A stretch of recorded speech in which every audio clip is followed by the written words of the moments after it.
What is happening, party people? This is Brett Jackson Boogie. Happiness in retirement.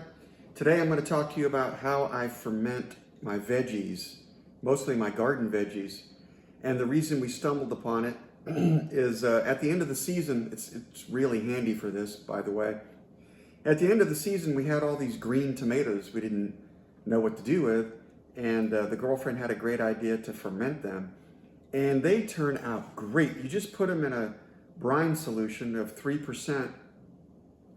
Here's a picture of a solution chart, a salinity chart.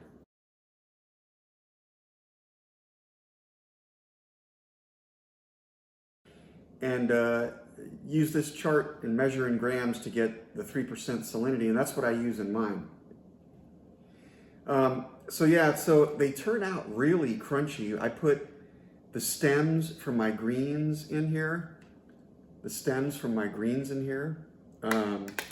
and green tomatoes, and I put all kinds of herbs in there and garlic, and it turns out really crunchy and really yummy.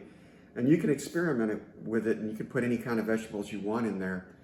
But yeah, check out the salinity chart, play around with it. It's a lot of fun, and it's a great way to preserve food at the end of the season when you got a bunch of something like green tomatoes.